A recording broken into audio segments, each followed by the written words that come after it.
अस्सलामुअलैकुम my social media family. उम्मीद करती हूँ कि आप सब लोग हिफ्ज़ व अमान से होंगे, खुशबाश होंगे और आज की ताज़ा तरीन खबरें लेकर आपकी खिदमत में हाजिर हो गई हूँ। सबसे पहले जैसा कि आप जानते हैं कि 10 अक्टूबर वाले दिन जो है वो एक वीडियो क्लिप आया था सदाकत अली अब्बासी का, जिसमें वो अपने घर की स्टेयर्स चढ़ते हैं, जाते हैं, बड़े जज्बाती अंदाज में अपनी वालदा से मिलते हैं, अपनी फैमिली से मिलते हैं, उनकी आंखों में आंसू आ जाते हैं। फिर उसके बाद आपने उनका इंटरव्यू देखा और उसके बाद वो तकरीबन रूपोश हो जाते हैं और अब फाइनली वो दोबारा से जियो न्यूज़ के एक प्रोग्राम के अंदर आते हैं, शिरकत करते हैं, एक इंटरव्यू देते हैं और उस इंटरव्यू में वो बहुत से हौलनाक किस्म के इंकशाफात करते हैं। उन्होंने अपने इतने लंबे इंटरव्यू के अंदर जो चंक्स निकाले हैं आप लोगों के लिए, आज मैंने आपको व्लॉग में वो तो सुनवाने हैं। साथ ही साथ मैंने आपको बताना है कि इमरान खान के जितने भी साथी थे वो उनकी सब ने उनकी कमर तोड़ के रख दी है, क्योंकि खान साहब जूम के ऊपर जो खुफिया मीटिंग्स किया करते थे, सबको जो उनके टास्क दिया करते थे, उन सारे टास्क को ये जो लोग हैं ये आकर जो है वो बेनकाब कर रहे हैं। तो उसके ऊपर हम बात करेंगे, लेकिन साथ ही साथ आज मैंने बात करनी है मियाँ वाली जो पीएएफ बेस कैंप के ऊपर हमला हुआ, उस हमले के अंदर अल्लाह का कितना बड़ा हम पे एहसान है कि हमारे जो फौजी जवान हैं उन्होंने उन 9 के 9 दहशतगर्दों को जहन्नुम वासिल कर दिया। पूरे पाकिस्तान ने इस चीज़ के ऊपर अल्लाह का शुक्र अदा किया कि उन दहशतगर्दों ने मतलब पता नहीं कितना बड़ा प्लान बनाया हुआ था। वो 3 जत्थों के अंदर तकसीम थे, लेकिन हमारे फौजियों ने बरवक्त कार्रवाई करके किस तरह से उनको जहन्नुम वासिल किया। मगर सबने इसके ऊपर खुशियां मनाई, सारी सियासी जमातों के इसके ऊपर बयानात आए, मगर पीटीआई हमेशा की तरह बदतरीन प्रोपेगेंडा करती रही। और अब तो पीटीआई ने इस हद तक गंदा प्रोपेगेंडा किया जो सबूतों के साथ आज मैंने आपको दिखाना है कि इतना गंदा प्रोपेगेंडा कभी पाकिस्तान की तारीख में आपको नजर नहीं आया होगा कि कभी किसी भारतीय ने भी किया हो। भारतीय अकाउंट्स इसमें शामिल जरूर है, लेकिन जो कहते हैं ना अपने ही गिराते हैं नशे मन पे बिजलियां, इन्होंने जो गंद बिखेरा। फिर उसके ऊपर शहबाज शरीफ आए, उन्होंने अपना एक वीडियो बयान जारी किया, उसमें उन्होंने सीधा सीधा इल्जाम भी लगाया पीटीआई के ऊपर, तो वो भी मैं उसके बारे में भी बात करूंगी। और अगर आज के व्लॉग में टाइम मिला तो परवेज खटक के बारे में भी बात करेंगे कि उन्होंने तो इमरान खान की वजह से कहते हैं ना जई तई फेर दिया, अंदर के जितने राज हैं वो सारे लीक कर दिए। तो चलिए जनाब, सबसे पहले मैं बात कर लेती हूँ कि पीटीआई के जितने भी वो लोग जो खुद को सहाफ़ी कहते हैं, वो बेसिकली सहाफ़ी नहीं थे, वो नवाजे गए वो लोग थे जिसमें कोई कबाड़िया था, कोई गोलगप्पों की रेडी लगाता था, कोई चिप्स की रेडी लगाता था। उनको उठाया गया, उनको लॉन्च किया गया, उनके व्हाट्सएप ग्रुप्स के अंदर उनको ऐड करके रोजाना की जो इन्फॉर्मेशन है वहां पर भेजी जाती है। मजाल है किसी ने कभी कोई तस्दीक की हो कि ये खबर सच्ची है या झूठी है, बस उन्होंने फौरन प्रोपेगेंडा ब्रिगेड की तरह काम करना शुरू करना है। उसी में एक थे डॉक्टर फरहान के विर्क। अब ये जो डॉक्टर फरहान विर्क हैं ये पीटीआई के बड़े डाई हार्ड फैन और उनके सोशल मीडिया हैंडलर थे, लेकिन अल्लाह ताला ने उनको हिदायत अता फरमाई और शुक्र है अल्लाह का कि वो इतने अंदर के बंदे हैं कि वो हर चीज़ को जानते हैं, तो वो फिर आकर उसका भांडा भी फोड़ते हैं। अब जनाब ये स्क्रीन आपको रिकॉर्डिंग जो है वो साइड पर नजर आ रही होगी। यहाँ पर मैं आपको बता दूं कि मियाँ वाली बेस कैंप के ऊपर जो हमला हुआ उसके अंदर जो है आपको याद होगा कि ये वही मियाँ वाली बेस कैंप है जिस पे 9 मई को यूथियों ने हमला किया था। और आपको स्क्रीन के ऊपर वो वीडियो भी शायद नजर आ जाए जिसमें इन्होंने जो मियाँ वाली बेस कैंप है उसके ऊपर ना सिर्फ हमला किया था बल्कि उनकी दीवारों तक को तोड़ दिया था। आपको याद होगा इन्होंने 40 के करीब वहां पर जो तैयारे खड़े थे उनको आग लगा दी थी। अब हैरत अंगेज बात यह थी कि जो हमारे फौजी जवान थे उन्होंने इन लोगों के ऊपर, ये जो आम लोग, ये जो पीटीआई के सपोर्टर लोग, ये जो बहकाए हुए लोग वहां पर आए थे जिन्होंने 40 तैयारों को आग लगाई, मगर फौज ने इतना हौसला रखा, उन्होंने इनका एक बाल भी बीका नहीं होने दिया, उन्होंने इनको एक नाखून तक को भी जो है ना वो खराश नहीं आने दी। बस इनके ऊपर कानूनी तरीके से मुकदमे कायम है, जिसका एक उल्टा आपने देखा कि क्या हल निकला कि उल्टा जो है वो फौजी अदालतों में मुकदमात ना सुने जाएं और उल्टा उसको दूसरे कोर्ट्स के अंदर जो है वो ट्रांसफर कर दिया गया। ये इसका नुकसान निकला। अब आप ये देखिए कि जितने भी ये मोइद पीरजादा से लेके साबिर शाकिर तक थे और ये जितने भी बकवास यूथिये हैं, माजरत चाहती हूँ मैं, यकीन करें मेरा दिल इस कदर गम ज़दा है कि ठीक है हर एक का राइट बनता है कि वो किसी भी सियासी पार्टी को जो है वो सपोर्ट कर सकता है, लेकिन जब बात आपके मुल्क के ऊपर आती है, जब बात आती है आपके मुल्क की सलामती के इदारों के ऊपर, बात आती है आपकी सलामती के ऊपर, तो आप किस तरह इतने गंदे कीड़े बन सकते हैं कि आप किसी सियासी जमात के सपोर्टर होने की हैसियत से इतना गंदा प्रोपेगेंडा कर सकते हैं। और एक ये जो पठानों की स्वीट डिश है जो स्क्रीन के ऊपर आपको नजर आ रही है, इससे गंदा इंसान तो मैंने कभी जिंदगी में नहीं देखा, जिसके पास ना कोई नॉलेज, ना कोई इंफॉर्मेशन, ना एजुकेशन। ये बस एक गंदी सी वेबसाइट के लिए काम करता है, या ये अपने यूट्यूब के ऊपर बैठ के गंदा प्रोपेगेंडा करता है। और ये गंदे लोग आते हैं और आप लोगों को गंदी गंदी कहानियां सुनाकर बिना किसी सबूत के बकवास करते हैं। अब इन्होंने क्या बकवास की है? इन्होंने एक नया सोशल मीडिया के ऊपर ट्रेंड चलाया। इन्होंने कहा जी कि 9 मई को जो हुआ था वो तो कितने मासूम लोग थे। अच्छा, वो इतने मासूम लोग थे कि उसके बावजूद उन्होंने कहा जी फौज ने उनके साथ ये कर दिया, वो कर दिया। और आज यानी कि जो मियां वाली बेस कैंप के ऊपर हमला हुआ उसकी मिसाल देते हुए इन्होंने कहा कि देखें जी वो जो दहशतगर्द आए थे, दहशतगर्द ऐसे होते हैं। वो देखें जी, वो दहशतगर्दों ने इनके 40 तैयारों को जला दिया। कितने घटिया लोग हो आप, आपको शर्म से डूब मरना चाहिए। वो 40 तैयारे जो है वो 9 मई का वाकया है, जिसे जलाने वाले यूथिये थे। शर्म से डूब मरो। जबकि ये जो दहशतगर्द थे ये अभी एंटर हुए थे 3-3 के दस्तों में, ये 3-3 तकसीम थे, टोटल 9 थे। इनको ऐसे चुटकियों में मारा है हमारे फौजियों ने, हमारे फौजी जवानों ने ऐसे इनका सफाया किया है। किसी हमारे तैयारे को वो नुकसान नहीं पहुंचा सके, किसी हमारे फौजी को वो नुकसान नहीं पहुंचा सके। लेकिन ये शर्म, वो कहते हैं ना शर्म तुमको मगर नहीं आते, ये यूथिये जो हैं इस हद तक फिर आगे चले गए हैं बदतमीजी में कि इंडिया ने क्या प्रोपेगेंडा करना है, जब आपके अंदर ही बैठे हुए लोग जो है ना वो कहते हैं देखा जो तीर खा के कमी गाह की तरफ। अपने ही दोस्तों से मुलाकात हो गई। ये हैं वो दोस्त जो पीठ में जो है ना छुरा घोंपते हैं। ये हैं वो लोग। ये एक छोटा सा क्लिप आपको दिखाना चाहती हूँ, ये देखना बहुत जरूरी है। ये उनके अपने ही बंदे ने जो पीटीआई को सपोर्ट करता था, डॉक्टर फरहान, क्या कह रहे हैं जरा मुलाहिजा फरमाइए। अस्सलाम वालेकुम दोस्तों, ये तहरीक इंसाफ का ऑफिशियल अकाउंट है जो कि इस वक्त ये झूठी खबरें फैला रहा है कि हमारे लोग मियाँ वाली में ये जो आज वाकया हुआ था उसके मुतालिक भारतीय प्रोपेगेंडा को प्रमोट करने में मुलव्वस नहीं। मैं आपको सबूत दिखाता हूँ कि ये लोग मुलव्वस थे। ये पीटीआई ऑफिशियल का अकाउंट है, आपकी आंखों के सामने है, सामने आपको ट्वीट्स नज़र आ रही हैं और ये पीटीआई ऑफिशियल के अकाउंट पे ही ये आपको माउस भी नज़र आ रहा है कि इस पे एक ट्वीट दिखाई जा रही है। ये ट्वीट जिस अकाउंट की दिखाई जा रही है इसके नीचे भी आप देखें पीटीआई ऑफिशियल है, तो ये उनके ऑफिशियल अकाउंट से 9 मिलियन लोगों तक ये ट्वीट्स पहुंचा रहे हैं। और ये अकाउंट है अंबर आरजे का, ये आपने जहन में रखना है। अंबर ट्वीट्स ये आपके सामने है।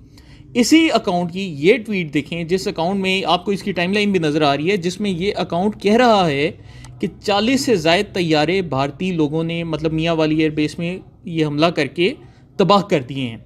और यही अकाउंट पीटीआई ऑफिशियल का अकाउंट रीट्वीट कर रहा है। जब आप अपने 9 मिलियन फॉलोअर्स वाले अकाउंट के साथ एक जाली पैगाम तकरीबन 90 लाख लोगों तक पहुंचा रहे हो, तो उसके बाद आप किस बेसिस पर कह सकते हो कि ये आपके अकाउंट्स नहीं। इसके अलावा जो दूसरा अहम अकाउंट है वो मोहित पीरजादा का है, जिसके सारा दिन ये लोग क्लिप्स लगा रहे होते हैं। तो मैं इनसे सवाल करना चाहता हूं कि आप लोग ये झूठ क्यों बोलते हो? ये आपके ही लोग हैं, आपका ही अकाउंट प्रमोट कर रहे हैं और आपसे ही इनका ताल्लुक है। और आप लोगों को या तो इन लोगों को डिसोन करना चाहिए, मोहित पीरजादा की क्लिप्स लगाने बंद कर दें, इस अकाउंट को आरटी करना बंद कर दें, या फिर ये जो झूठा आपका चेहरा है इससे ये नकाब उतारें और लोगों को बताएं कि आपकी हकीकत क्या है। शुक्रिया। आप किसी भी शख्सियत को पसंद कर सकते हैं, आप किसी भी सियासी जमात को सपोर्ट कर सकते हैं, लेकिन इसका ये मतलब नहीं है कि नाउजुबिल्ला आप उस शख्सियत को, उस दुनियावी शख्सियत को नाउजुबिल्ला अपनी पाक हस्तियों के साथ मिलाना शुरू कर दें। आप उसको मुर्शिद बना के पता नहीं कौन सी पाक हस्ती बना दें और उसके बाद आप कहें कि हम खुदकुश हमले करेंगे। ये बकवास कौन कर रहा है? ये जनाब शख्स मैं आपको सबूत के साथ वीडियो दिखाने लगी हूँ, इसको देखिए। ये पीटीआई का दहशतगर्द है, ये साबिक एमएनए है जिसका नाम है अताउल्ला एडवोकेट, एनए 250 से इसका ताल्लुक है। और ये क्या बकवास कर रहा है, ये इदारों के ऊपर खुद कुछ हमले का ऐलान कर रहा है। क्या कह रहा है ये जरा देखिए। जिसमें खान साहब की जिंदगी के हवाले से खदशात का इजहार किया है। मैं बताता चलूं कि हम सिर्फ खान साहब को लीडर के तौर पे नहीं देखते। खान साहब जो है वो हमारी जिंदगी है। ये सिर्फ मेरा बयान नहीं है, ये उन सब वर्करों का बयान है, उन सब साथियों के बयान है जो खान साहब से मोहब्बत करते हैं। ये याद रखें कि अगर खुदा न खास्ता इमरान खान के एक बाल को भी नुकसान होता है तो ये मुल्क चलाने वाले सोच लें कि ना आप रहेंगे ना आपके बच्चे रहेंगे। सबसे पहले मैं खुदकश हमला करूंगा आप पे और आपको छोड़ूंगा नहीं। और इसी तरह हजारों पर कौन तैयार है। आप क्या समझते हैं कि आप इस तरह के बयान देकर हमें डराएंगे? इंशाअल्लाह खान साहब दोबारा इस मुल्क पर हुकूमत भी करेंगे, ये मुल्क भी कायम रहेगा और खान साहब भी इंशाअल्लाह सही सलामत रहेंगे। जी, तो आपने देख लिया। अब इसके बाद भी कोई शक बाकी रहता है तो फिर बात वही है कि अल्लाह ताला कहते हैं कि हिदायत मैं उसी को देता हूं जो हिदायत खुद मांगता है। अब जो हिदायत ही नहीं मांगता उसको हिदायत कौन देगा? अब आप अभी भी आपको कोई शक है, ये आदिल बाजा से लेके मोहित पीरजादा तक, और ये साबिर शाकिर से लेकर ये छोटी छोटी टटीरियों तक, और ये सदीक लल्ली से लेकर, और ये किस किस तरह के वो शहाबुद्दीन तो पता नहीं फलाना ढींगना क्या क्या बकवास करते फिरते हैं। मैं तो हैरान हूं, मैं हैरान हूं। जिस तरह मैं गुनाहगार लोगों को, अल्लाह माफ, हम भी गुनाहगार हैं, लेकिन मैं जब बहुत घटिया किस्म के लोगों को देखती हूँ ना तो मेरे दिल में आता है, मैं अल्लाह ताला को देखती हूँ, यार अल्लाह ताला आपका हौसला है कि आप इतने गंदे लोगों को देखकर भी इनके ऊपर अजाब नाजिल नहीं कर रहे, आप फिर भी सबर का मुजाहरा कर रहे हैं। इसी तरह मैं इन गंदे और घटिया लोगों को देख के ना जनरल आसिम मुनीर की तरफ देखती हूँ कि आपका हौसला है भाई, हौसला है आपका। कितने गंदे लोग हैं ये, मतलब गंदगी का मुकाबला आप कैसे कर सकते हो? बहरहाल इसके ऊपर अपना ये जो मियाँ वाली बेस कैंप के ऊपर हमला हुआ, इसके ऊपर शहबाज शरीफ साहब ने भी अपना जो है वो एक रद्द-ए-अमल जारी किया है। क्या कहा इन्होंने, जरा मुलाहिजा फरमाइए। एक ऐसे वक्त में जब दहशतगर्दों ने पसनी, गवादर, मियांवाली और डेरा इस्माइल खान में पाकिस्तानी फौज के बहादुर अफसरों और जवानों को शहीद किया है, और उनकी शहादत पर हर पाकिस्तानी खून के आंसू रो रहा है। 9 मई के वाकयात के सरगना जिन्होंने न सिर्फ पाकिस्तान के अजीम जवानों, गाजियों और शोहदा का मजाक उड़ाया, और अब ये जो वाकयात रूनुमा हुए हैं, ये न सिर्फ इंतहाई काबिले मजम्मत हैं, बल्कि 9 मई के मकरू चेहरे दोबारा वही जुबान इस्तेमाल कर रहे हैं। चलिए अब मैं आपको कुछ क्लिप सुनवाना चाहती हूँ जो कि सदाकत अली अब्बासी जो हैं उन्होंने अपना जो नया इंटरव्यू दिया है उसमें उन्होंने क्या कुछ कहा है। मैं आपको जल्दी जल्दी बता देती हूँ क्योंकि मैं कम टाइम में आपको बहुत ज़्यादा कंटेंट देना चाहती हूँ, तो मैं चाहती हूँ कि आप उनके सारे बयान सुन लें। नंबर 1, उन्होंने कहा कि फ़ौज पे हमले, फ़ौजी तंसीबात को जलाने और शहीदों के मुजस्मे तोड़ने वालों को सख्त से सख्त सजाएं मिलनी चाहिए। और उन्होंने कहा ये सब कुछ होता देखकर खामोश रहने वाले और ना रोकने वाले भी मुजरिम हैं। साथ ही उन्होंने कहा कि 9 मई को जो कुछ हुआ वो हमारी पहुंच से बाहर निकल गया था, इसका हमें अंदाजा भी नहीं हुआ।